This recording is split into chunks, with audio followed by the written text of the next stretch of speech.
여러분들 예수를 믿으십니까? 예수의 이름을 믿으십니까?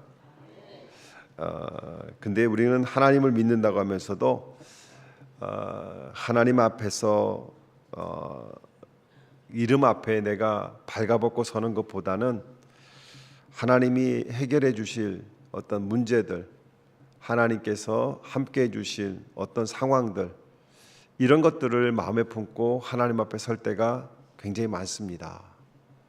그러다 보니까 우리는 아까 제가 기도한 것처럼 하나님 앞에, 우리가 이름 앞에, 예수의 이름 앞에 서는 것이 아니라 우리가 하나님과 동등한 입장에서 내 것을 요구하는 자로 하나님 앞에 설 때가 많은 것 같습니다.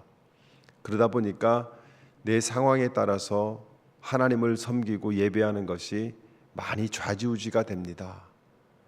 내 건강이 먼저이고 내 상황이 먼저이고 내 삶이 먼저가 됩니다. 하나님 중심의 삶을 산다고 하지만 여전히 내가 중심이 되고요, 내 상황에 따라서, 내 형편에 따라서 하나님을 예배할 때가 너무나 많습니다. 목회를 하면서 그것이 제일 안타깝습니다. 하나님이 먼저가 돼야 되고 우리의 상황은 하나님 앞에 맡겨지는 신앙생활이 돼야 되는데, 성경은 그것을 얘기하고 있는데 우리는 여전히 내가 먼저가 되고 있어요. 내 사정이 먼저가 되고 있고 내 상황이 먼저가 되고 있다는 겁니다. 기도하면서도 우리는 주님의 뜻을 이루어 주게 하시옵소서 주기도문을 합니다. 하나님의 뜻이 이루어지기를 우리는 주기도문으로 달달 외우지만, 기도하면서도 주님, 제 뜻이 이루어지기를, 제 뜻이 이루어지도록 해주십시오 하면서 하나님 앞에 설 때가 많습니다. 예배할 때도 하나님 앞에 나의 삶을 다 드리는 온전히 하나님 중심의 예배보다는, 하나님 앞에 엎드리는 것보다는 내 마음이 편해지고 내가 어떠한 은혜를 받고자 하는 것이 더 큽니다. 예수 이름을 부르지만 사실 그 이름으로 내 불안을 통제하고요, 내 어떤 문제를 해결하고자 하는 마음이 더 우리 안에 많이 가득 차 있다는 것이죠. 목회를 하면 할수록 현대 교회가, 현대 성도들이 하나님 중심으로 사는 것보다는 나 중심으로 살아가고 하나님을 아는 것과 믿는 것이 각각의 다른 상황 속에서 같이 가는 것 같아요. 여전히 하나님이 계시고 그 다음에 하나님과 동등한 내가 있는 것이죠. 그러다 보니까 우리는 사람과 사람 사이에서 일어날 수 있는 서운한 마음이나 어떤 불안한 마음이나 아픈 마음이 하나님을 섬기는 것보다 더 크게 작용을 합니다. 그래서 사람에게 실망을 해도 우리는 여전히 하나님 앞에 나아가야 되는데, 우리가 요즘 시편을 읽고 있잖아요. 시편을 읽고 보게 되면 사람 앞에 시험 든 어떤 시편 기자가 하나님 앞에 나아가서 기도하는 모습을 보고 있는데, 우리는 그것을 읽으면서도 여전히 사람에게 상처를 받고 하나님 앞에 나아가서 예배하지 않는 이런 모습이 우리들 안에 너무나 자연스럽게 있는 것이고, 그것이 당연하다고 생각하고 있는 것이 여러분들은 어떻게 생각이 되십니까? 그게 올바른 믿음이라고 생각하십니까? 사랑하는 성도 여러분, 우리가 올바른 믿음을 갖는다는 얘기는 예수를 올바로 바라보는 겁니다. 예수의 이름을 올바로 깨닫는 거예요. 우리가 예수를 올바로 깨닫지 못하면 우리는 내가 복음을 가지고 살아갑니다. 그래서 하나님 말씀보다도 내 감정이 먼저 앞서는 잘못된 신앙을 갖고 있는데, 그것이 잘못된 줄을 몰라요. 왜냐하면 그렇게 살아왔거든요. 그렇게 신앙생활을 한다고 해왔거든요. 그러니 앞에서 아무리 성경 말씀을 가지고 이야기를 해도 내가 그것을 은혜로 받지 못하고 고치려고 하지 않습니다.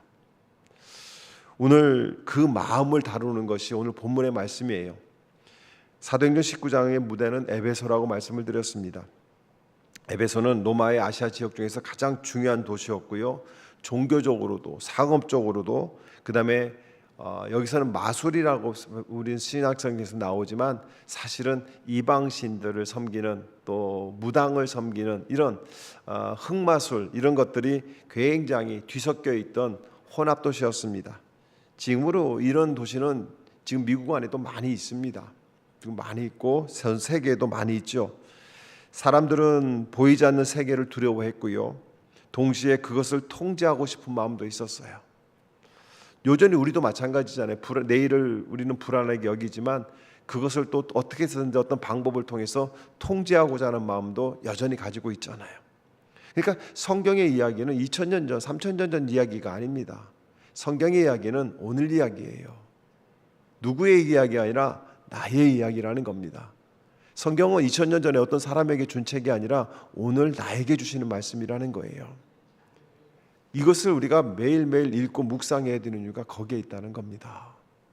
저는 우리 예성이가 제가 목회하는 거를 굉장히 옆에서 코치를 하고 있어요. 코치를 하고 있어요. 예성이는 저를 볼 때마다 목사님 저는 오늘 어디까지 읽었어요.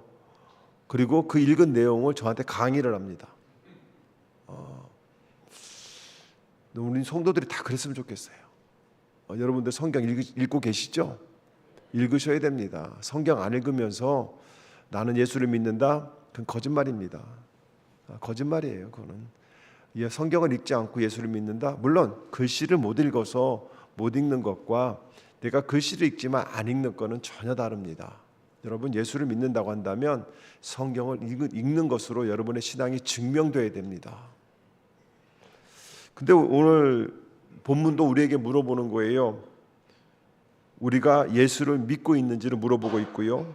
아니면 예수의 이름을 내세워서 내 삶을 편안하게 만들어 가려고 하고 있는지, 내 마음이 그저 위로받으려고 하는지를 우리는 정확하게 물어봐야 된다는 겁니다. 오늘은 본문에서 기적을 경험하는 것이 나와요. 사도 바울이 수건만 줘도 막 병마가 나고 귀신이 쫓겨나는 이 장면을 우리가 보게 되죠. 근데 오늘 본문을 잘못 보게 되면 기적을 경험하는 방법을 가르쳐주는 말씀으로 우리는 생각을 합니다. 하지만 오늘 본문의 말씀은 그런 뜻이 아니에요. 예수의 이름 앞에서 거짓된 의존이 드러나고요.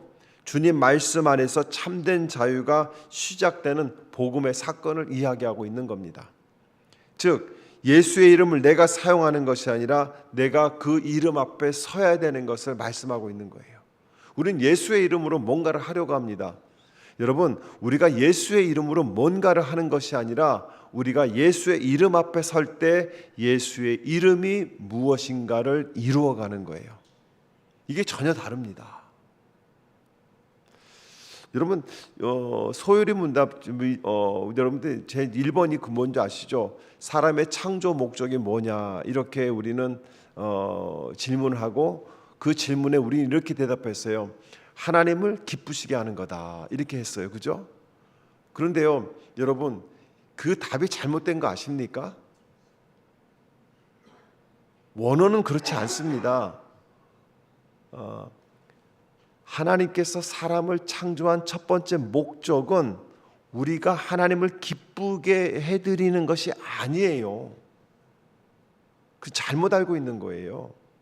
정확한 답은 뭐냐면 하나님께서 사람을 창조한 첫 번째 목적은 사람이 하나님을 기뻐하는 겁니다.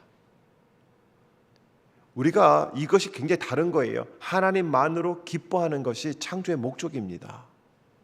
근데 우리는 하나님을 기쁘시게 해드리는 것이 우리의 목적이라고 생각을 해요. 하나님은 우리를 그렇게 만들지 않으셨어요. 우리가 자녀가 부모를 바라보는 것만으로도 기쁨이 돼야 되는 것이지 자녀를 낳는 이유가 그 자녀로 하여금 부모의 노후를 책임지고 부모를 기쁘게 하려고 우리가 자녀 낳는 것이 아니잖아요. 단어 하나하나를 우리는 정확하게 구분해야 돼요. 단어 하나하나를. 그러니까 성경 하나하나를 우리가 자세히 읽어야 되는 이유가 바로 거기에 있다는 겁니다. 11절과 12절을 한번 보시기 바랍니다. 같이 읽습니다. 11절과 12절 시작. 비상한 기적들을 행하셨다. 심지어 사람들이 바울이 몸에 지니고 있는 손수건이나 두르고 있는 앞치마를 그에게 가져다가 앓는 사람 위에 얹기만 해도 병이 물러가고 악한 귀신이 쫓겨나갔다 얘기합니다.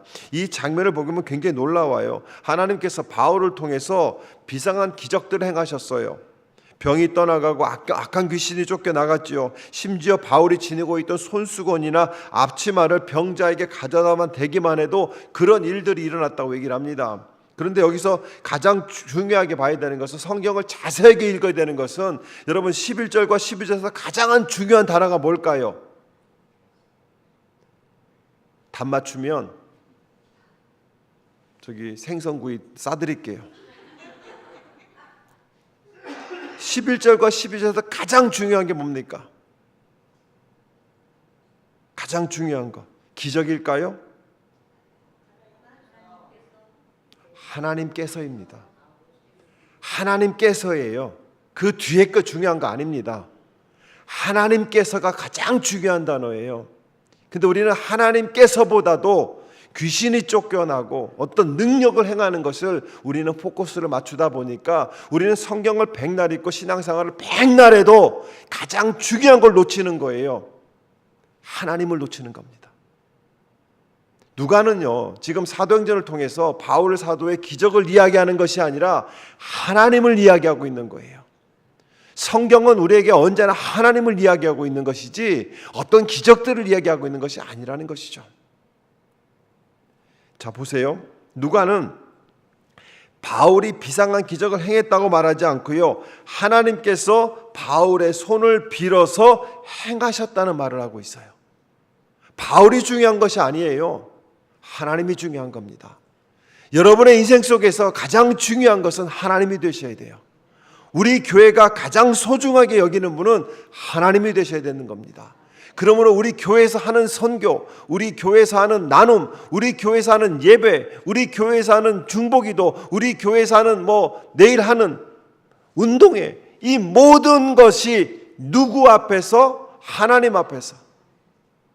하나님 때문에 그 일들을 해나가는 것이 되는 것이죠. 본문에서 가장 중요한 것은 손수건도 아닙니다. 옷자락도 아니에요. 바울도 아닙니다. 기적도 아닙니다. 귀신이 쫓겨나가는 것도 아닙니다. 본문의 주어는 하나님이세요. 여러분의 인생에 가장 중요한 분이 하나님 되기를 축복합니다. 저는 우리 아이들에게도 성경을 암송을 시키고 전도사님을 통해서 계속해서 복음을 전하고 아이들에게 말씀을 가르치는 이유는요, 그들의 인생에서 가장 중요한 분이 하나님이 되시기를 원하는 마음으로 우리가 그 사역을 하고 있다는 것입니다. 가장 중요한 것 하나님이세요. 자기 인생에서 마지막 하나를 선택하라고 한다면 하나님을 선택할 때 모든 것을 가질 수 있다는 것을 우리 아이들이 깨닫기를 소망합니다. 저는 여러분들이 그 선택의 상황 속에서도 하나님을 선택하기를 축복합니다. 에베소 사람들은요, 어떤 물건이나 이름이나 어떤 주문에 힘이 있다고 생각을 해요. 이건 우리도 마찬가지입니다. 우리도 막 주기도문을 하게 되면 어떤 힘이 있을 거라고 생각합니다. 그죠? 주기도문을 하게 되면 능력이 있을 거라고 생각합니다. 저도 어릴 때 무서운 막 주기도문을 외웠어요. 주기도문이 외우는 거 중요한 것이 아니라 하나님이 중요한데 우리는 자꾸 어떤 것들을 중하게 여기죠. 사랑하는 성도 여러분, 그런데요, 그런 도시에서 하나님께서 바울의 손을 빌어서 병을 고치고 악한 귀신을 쫓아내는 이 사건은 엄청난 파장을 일으킨 거예요. 그게 뭐냐면 기독교에 더 강한 마술이 있다는 것으로 사람들에게 알려지기 시작했다는 겁니다. 하나님께서 참된 능력의 출처가 어디인가를 보여주고 계시는데 그 출처가 하나님이라고 생각하지 않는 사람들의 모습도 보여지고 있다는 겁니다. 여러분, 하나님의 능력은 바울에게 묶여있지 않습니다. 물건에 묶여있지도 않아요. 어떤 방법이나 공식에 묶여있지도 않습니다. 하나님의 능력은 살아계신 하나님으로부터 나온다는 사실입니다. 이것은요, 이 사도행전에서만 나오는 것이 아니라 성경의 모든 사건 속에서 같은 패턴을 보여주고 있어요. 자, 모세 지팡이를 통해서 하나님께서는 홍해를 갈랐어요. 그죠? 근데 나중에 보니까 사람들이 하나님을 잊어버리고 모세의 지팡이를 섬기고 있었죠. 여러분, 모세가 한 겁니까? 모세의 지팡이가 한 겁니까? 하나님이 하신 겁니까? 하나님이 하신 거예요. 하나님이. 엠마오 교회가 세워진 것도 어떤 목사와 어떤 목사가 연합해서 함께 기도 아니에요. 하나님이 하신 겁니다. 하나님이. 그러므로 엠마오 교회가 세워지고 엠마오 교회가 세워져 가는 모든 과정 속에 사람의 생각은 인벌브가 되면 안 됩니다. 하나님만 있어야 된다는 것이에요. 하나님의 뜻만 있어야 된다는 것이죠. 엘리야가 겉옷을 벗어서 기적을 베풀었죠. 베드로의 그림자를 통해서 일을 하셨죠. 도구가 달려졌지만 주어는 언제나 뭐냐면 하나님이셨어요. 각각의 사람들이 기적을 베풀었어요. 하지만 그 사람들이 중요한 것이 아니라 그 사람들을 위해서 역사하시는 하나님이 주어가 되어야 된다면 우리의 신앙생활 속에서도 가장 중요한 것은 하나님이 되셔야 된다는 겁니다.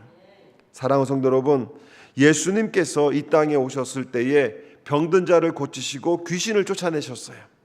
그것은 단순히 사람들의 문제를 해결해 주시는 사건이 아니었습니다. 우리는 자꾸 예수님께서 기적을 베푸신 것이 사람들의 문제를 해결해 주러 오신 그 기적으로만 생각하는데요. 사실은요, 예수님께서 그 기적을 보여주시면서 예수님이 가르치는 것은 무엇이었냐면 하나님의 나라가 가까웠다는 것을 보여주고 계시는 거예요. 죄와 사망과 어둠의 권세 아래 있던 세상에 하나님의 나라가 임하고 있다는 증거를 기적들을 통해서 보여주고 있었다는 것이죠. 그런데 오병이어 음식을 먹었던 사람들은 기적을 베풀었던 예수만 바라봤지 그것이 하나님의 나라의 임재라는 것을 몰랐기 때문에 예수를 왕으로 세우려고 했다는 것이에요. 사랑하는 성도 여러분, 우리가 이렇게 모인 것은요, 우리의 열심이 아니라 하나님의 일하심을 믿기를 축복합니다. 그런데 우리의 마음은 자주 능력보다 주체보다도 능력의 현상에 더 이끌립니다. 하나님이 어떤 분이신가 보다는 하나님이 내 문제를 어떻게 해결해 주실까에 더 관심을 갖게 돼요. 하나님의 뜻보다는 내가 원하는 결과를 더 크게 붙들려고 할 때가 있습니다. 하나님의 뜻보다는 내 경험과 내 생각이 더 옳다고 여길 때가 더 많다는 것이죠. 때에 따라서는 하나님의 뜻보다는 내가 생각하는 것이 더 귀하게 여기지기도 합니다. 저는 지난 주일날 우리 고명천 목사님이 우리 신 목사님에게 질문을 하나 했어요. 저는 그때요, 참 귀한 선배 목사님이 계시다는 것이, 앞에 계시지만 좀 민망하지만 선배 목사님이 계시다는 것이 저는 큰 은혜가 되었습니다. 왜냐하면 고명천 목사님께서 지금 뭔가를 결정하셔야 돼요. 근데 지금 그 하나님께서 큰 떡덩어리를 2개를 주셨는데 본인이 원하는 떡덩어리가 하나님이 지금 내놓은 떡덩어리 중에 자기 마음이 가는 것이 더 커요. 한쪽이 더 커요. 그래서 작은 떡보다는 큰 떡 쪽에 마음이 가고 자꾸 기웃기웃해요. 근데 우리 교회 올 때 저한테 그러더라고요. 목사님, 저 이번에 엠마오 교회 가서 기도응답 받고 가야 됩니다. 근데 월요일 날 이제 떠나면서 목사님 기도응답 받고 갑니다 그러더라고요. 근데 기도응답이 아주 간단했어요. 그게 뭐였냐면 신 목사님께서 이렇게 얘기하더라고요. 목사님의 마음이 가는 것보다 마음이 가지 않는 곳에 순종하세요. 우리는요, 우리의 마음이 가는 것이 하나님의 뜻이라고 생각합니다. 근데 하나님은요, 그렇게 역사하지 않을 때가 있어요. 우리 마음이 간다는 얘기는 뭐예요? 내가 보기에 먹음직도 하고 보암직도 하고 그렇게 이루어질 거라는 생각이 들어오면 그것이 더 크게 보인다는 겁니다. 근데 하나님께서는 우리에게 주셨을 때 작은 떡덩어리가 내가 볼 때는 위험해 보이고 힘들어 보이고 어려워 보일 수가 있어요. 내가 보기에 좋은 것이 정말 하나님의 뜻이라 생각하지 말고 마음이 가지 않는 곳, 마음이 부담이 되는 곳, 그곳에 하나님의 뜻이 있을 수 있습니다.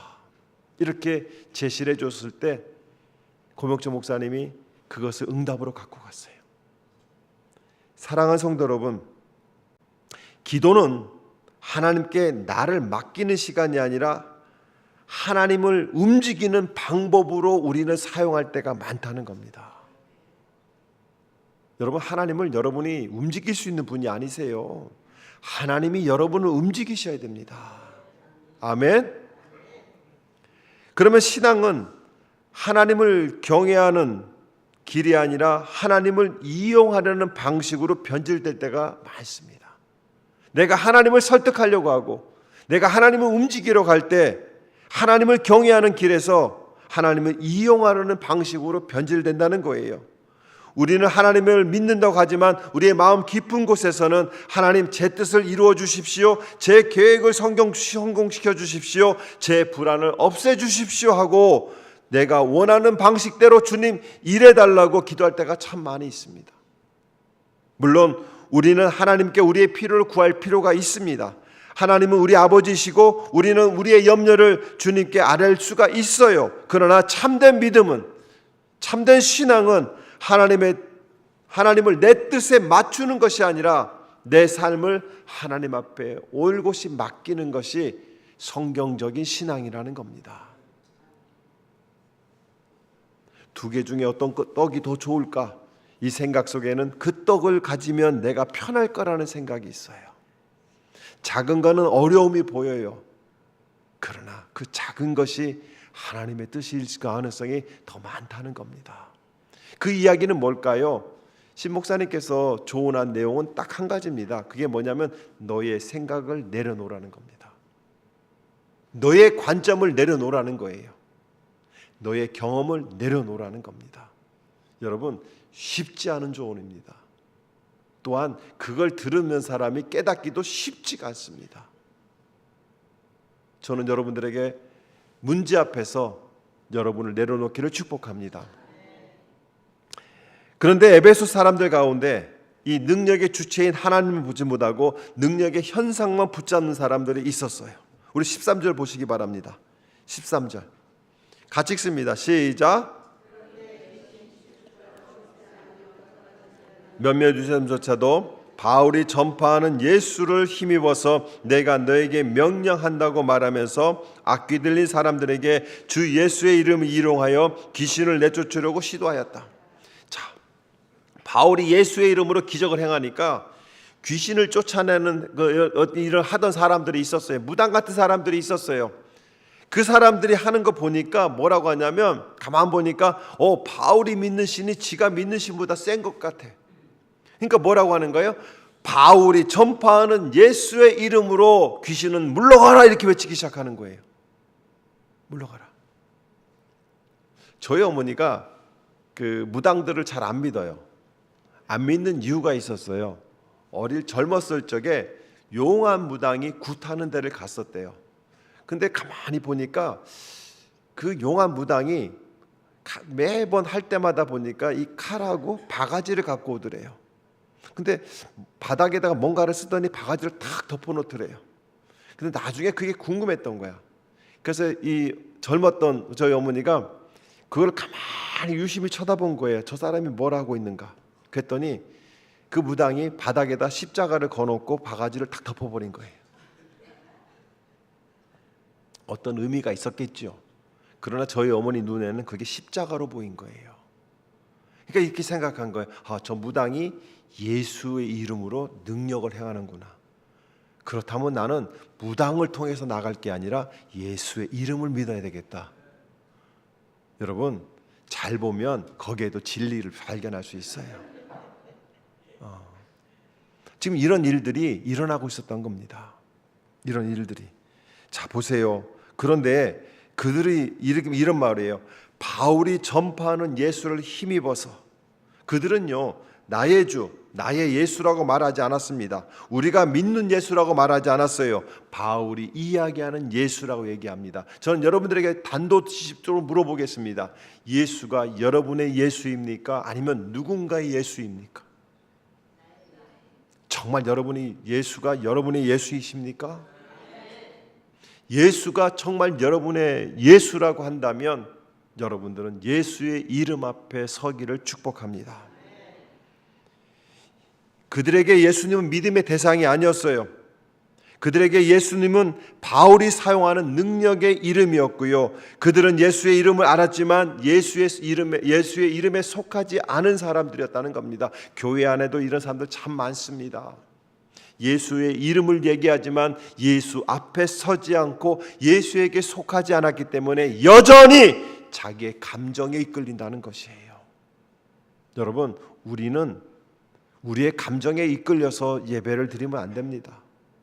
하나님의 이름 앞에 온전히 서는 것이 예배입니다. 자, 그렇게 바울이 믿는 예수를 이야기하는 사람들 앞에서 참 재미있는 사건이 나와요. 15절입니다. 15절 같이 읽습니다. 시작. 귀신이 그들에게 나는 예수를 알고 바울도 알지만 당신들은 도대체 누구요 하고 말하였다. 야, 귀신이 얘기하는 거예요. 야, 나도 예수 알아. 나도 바울 알아. 근데 당신들은 누구냐 얘기합니다. 당신들이 도대체 누구요 하고 묻는 것은 뭐냐면 예수의 이름을 말하고 있는 너는 누구냐는 거예요. 네가 예수를 아냐는 거예요. 그 이름을 사용하고 있는 너희는 정말 그 이름에 주님께 속해 있느냐는 것이에요. 너의 입술에는 예수의 이름이 있지만 너의 삶은 그분의 권위 아래에 있느냐고 물어보는 것입니다. 이거 참 무서운 질문이거든요. 무서운 질문.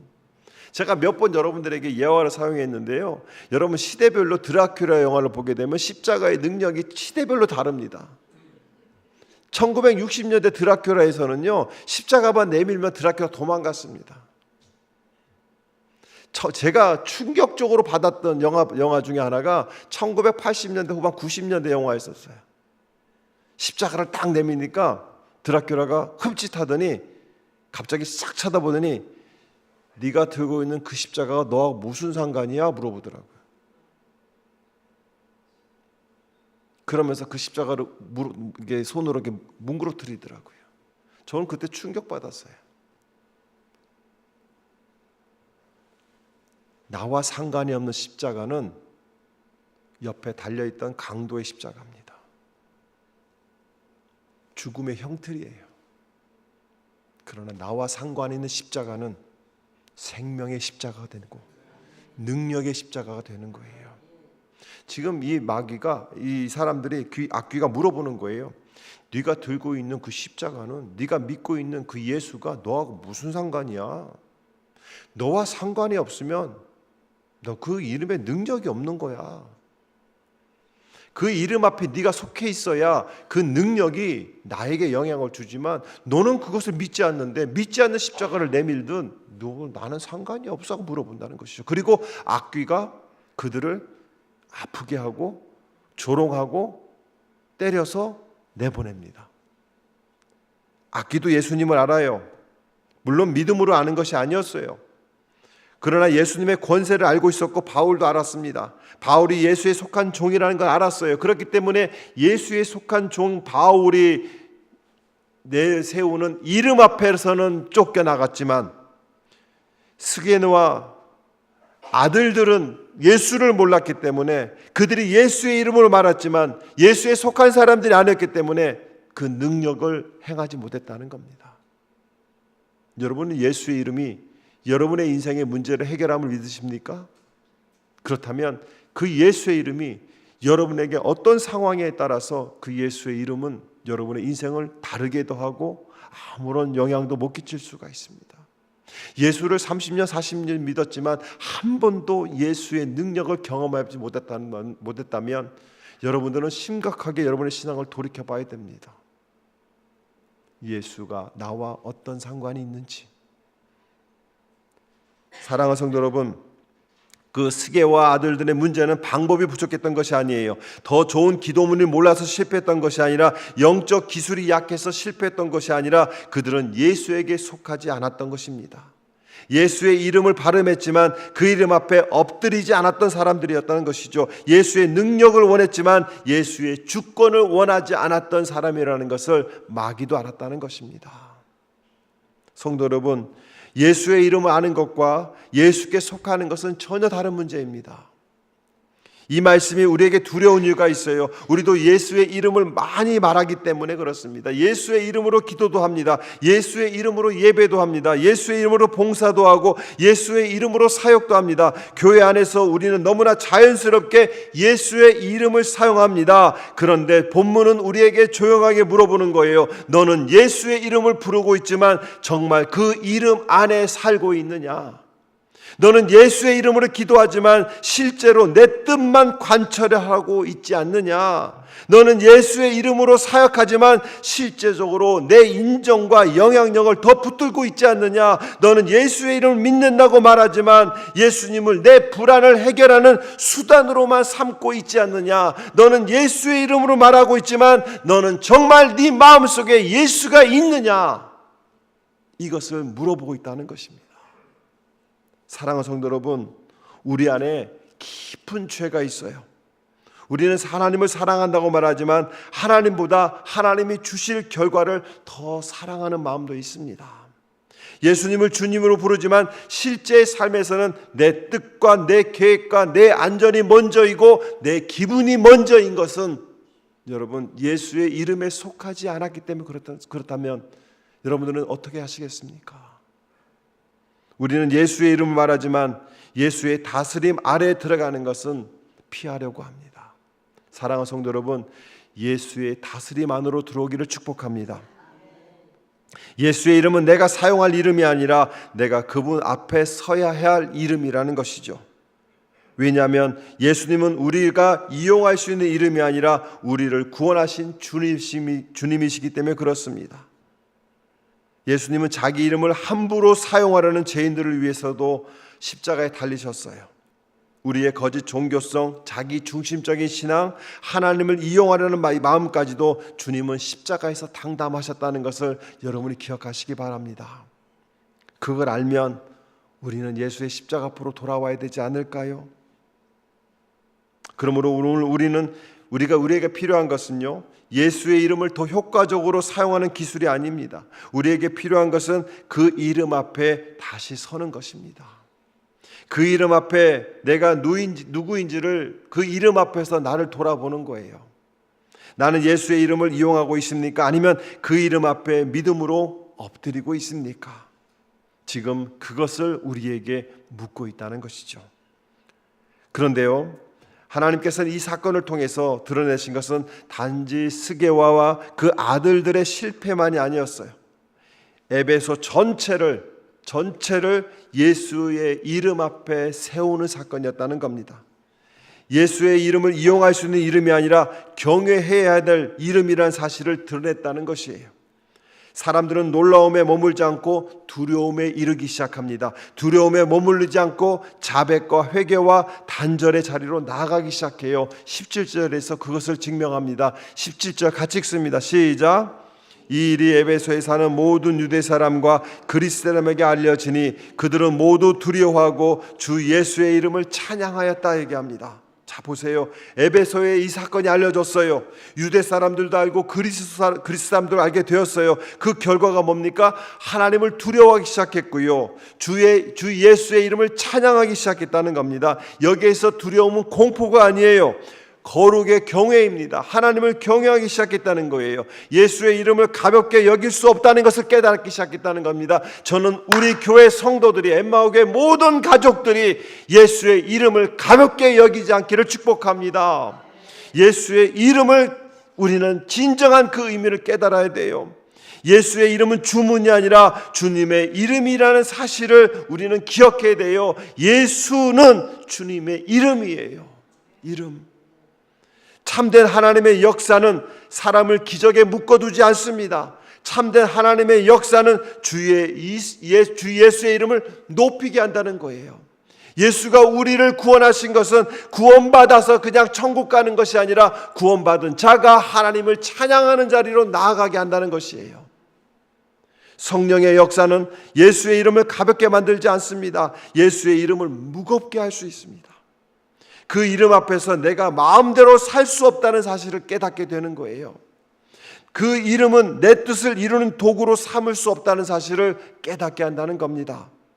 그래서 18절에서는 본격적인 일들이 나오기 시작하는 거예요. 그 이름 앞에, 예수의 이름에 무릎 꿇은 자들이 어떠한 일을 하기 시작합니까? 18절 같이 읽습니다. 시작.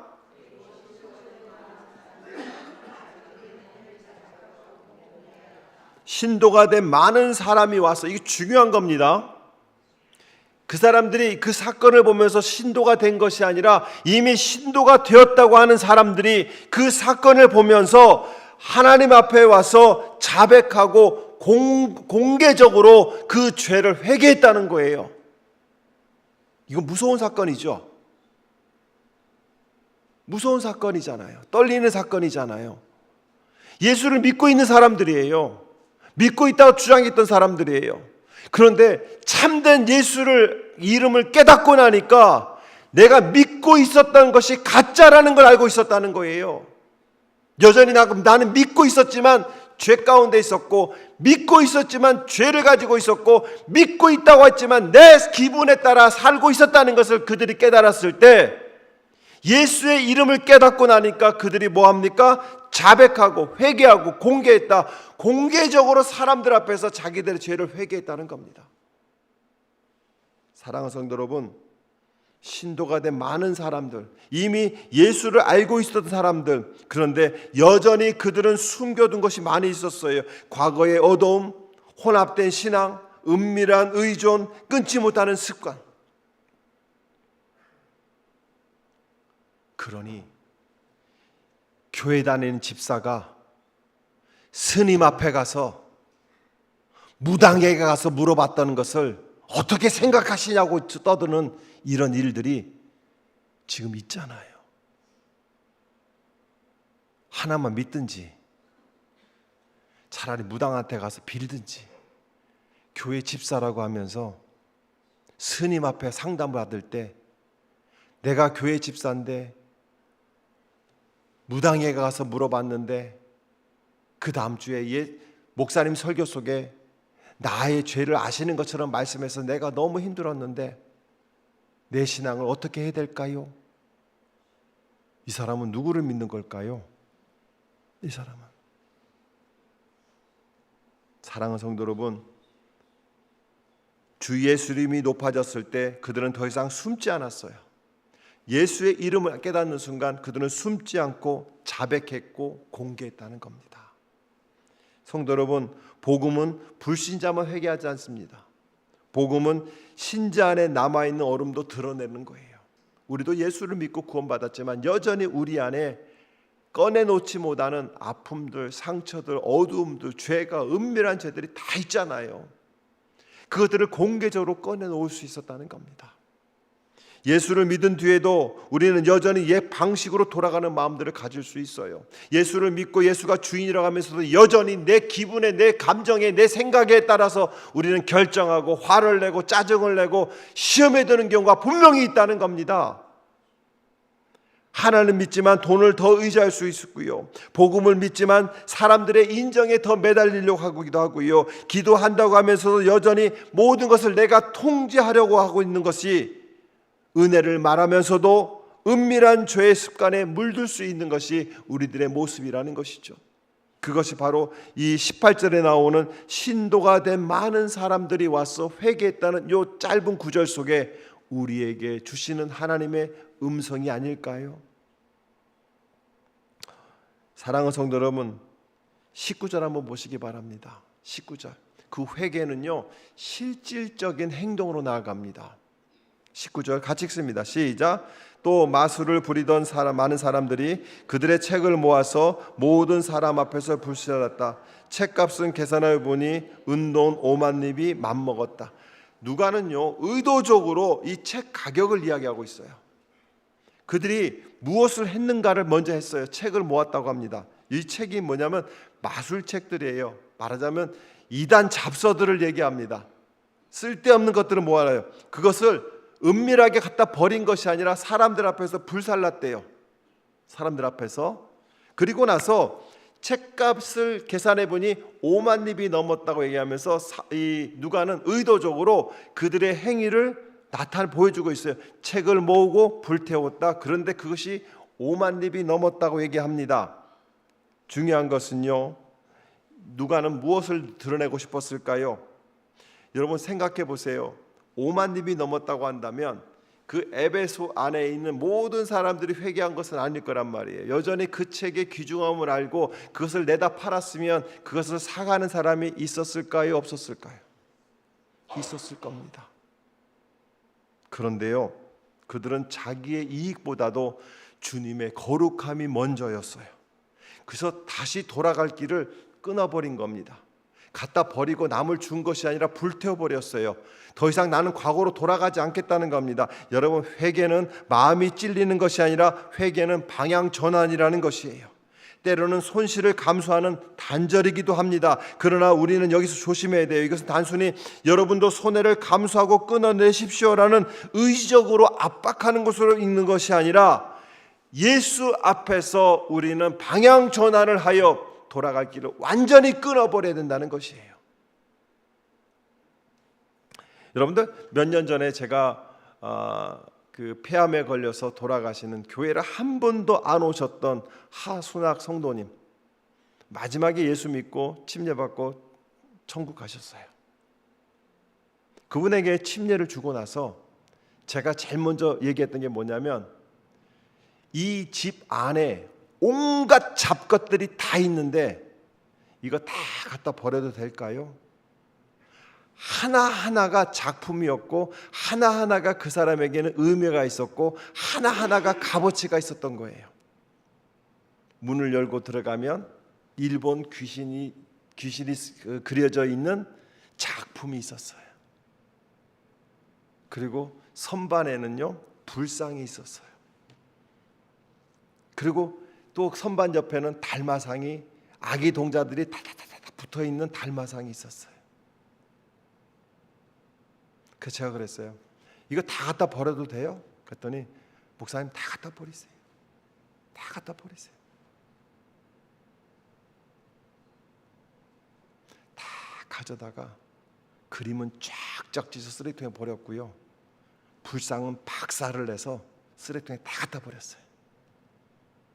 나중에 간증을 들었습니다. 선반에 있던 달마상에서 이상한 소리가 매일 밤마다 들렸는데 그거를 우리 유주식 성도님도 들었다는 겁니다. 그런데요, 그것을 다 갖다 버리고 깨부시고 나서 그 하순학 성도님이 간증한 것이 뭐였냐면, 그 집에서 살면서 가장 편안한 밤을 보냈다는 거예요. 가장 편안한 밤을, 아무 소리도 들리지 않고 가장 편안한 밤을. 여러분, 회개는요, 평안을 가져다 줍니다. 회개는 반성이 아니라 끊어내는 겁니다.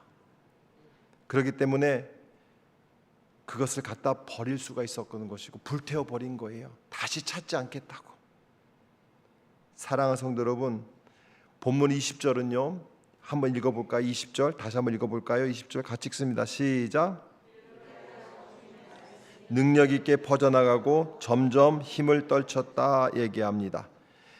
이렇게 하여 주님의 말씀이 능력 있게 퍼져나가고 점점 힘을 떨쳤다. 누가는 놀라운 방식으로 결론을 맺고 있어요. 이렇게 하여 바울의 명성이 더 높아졌다 하지 않았습니다. 이렇게 하여 바울이 더 많은 기적을 베풀었다고 말하지 않습니다. 이렇게 해서 귀신이 추출되는 능력이 더 많이 알려졌다고 결론 내지 않고요. 이렇게 하여 사람들이 큰 결단을 내렸다고 말하지도 않았습니다. 뭐라고 하냐면 주님의 말씀이 능력 있게 퍼져나갔다고 얘기합니다. 사도 바울은요, 하나님으로 시작해서 하나님으로 끝납니다. 사랑하는 성도 여러분, 바울의 능력도 아니라 기적의 확산도 아니고 사람들의 결단도 아니고 주님의 말씀의 승리를 선포하고 있다는 것이에요. 여러분의 주님의 말씀에는 이 능력이 있습니다. 아멘. 저는 여러분들에게 도전합니다. 여러분 삶 속에서 예수의 이름 앞에 드러내야만 하는 여러분의 은밀한 그 무엇인가가 여러분에게 있습니까? 아직도 예수의 이름을 온전히 믿지 못하고 그 앞에 서지 못하는 그 무엇이 있지 않습니까? 그것을 오늘 내놔야 되지 않을까요? 나는 예수의 이름을 이용하려고 하고 있지 않는가? 내가 예수의 이름 앞에 믿음으로 서 있는가를 여러분들이 한번 살펴봐야 되지 않을까요? 그래서 주님의 말씀이 우리 안에, 또한 내 안에, 우리 가정 안으로, 우리 교회 안에 능력 있게 퍼져나가는 그것을 우리가 함께 꿈꿔야 되지 않을까요? 사랑하는 성도 여러분, 예수의 이름에 능력이 있습니다. 예수의 이름 앞에 서기를 축복합니다. 그럴 때 우리는 그 능력이 우리의 인생을 바꿔놓음을 경험하게 된다는 거예요. 우리의 삶의 환경은 바뀌지 않을 수 있습니다. 여전히 몸은 아플 수 있어요. 병원에 가도 원인을 알 수 없는 병으로 고통당할 수 있어요. 여전히 내 몸속에 암덩이가 그대로 자라갈 수도 있어요. 여전히 경제적인 문제가 안 풀릴 수도 있어요. 여전히 자녀들의 문제로 해결되지 않을 수 있습니다. 그러나 그것을 바라보는 우리의 마음은 달라질 수 있다는 겁니다. 그것으로도 우리는 슬픈 것이 아니라 그것 중에서도 우리는 하나님을 기뻐할 수 있다는 것이에요. 내가 온몸이 아픈 상황 속에서도 하나님만 생각하면 기뻐할 수 있다는 겁니다. 내가 여러 가지 고통의 문제로 마음이 복잡하고 번잡하고 답답하고 기도만 해도 눈물만 나오는 상황 속에서도 우리는 그 마음 때문에 내가 낙심하고 슬퍼하는 것이 아니라 그 상황 속에서 예수로 말미암아 희망을 갖게 된다는 거예요. 이것이 말씀이 주는 은혜라는 것이죠. 이것이 예수가 이름이 주는 능력이라는 것입니다. 저는 이 능력이 오늘 저와 여러분에게 임하기를 축복합니다. 우리 시간에 같이 기도하기를 원합니다. 우리 기도하실 때 하나님, 예수의 이름 앞에 내가 서겠습니다. 예수의 이름 앞에 내가 서겠습니다. 예수의 이름을 제가 제대로 믿겠습니다. 하나님만 믿겠습니다. 하나님 중심으로 살겠습니다 하고 우리 결단하는 기도를 우리 통성으로 함께 하지 않을까요?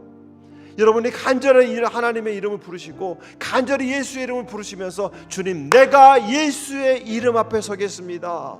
예수의 그 온전하신 이름 앞에 내가 서기를 소망합니다 하면서 우리 하나님 앞에 같이 나가기를 소망합니다. 우리 주님을 한번 힘차게 부르신 후에 통성으로 같이 기도합니다.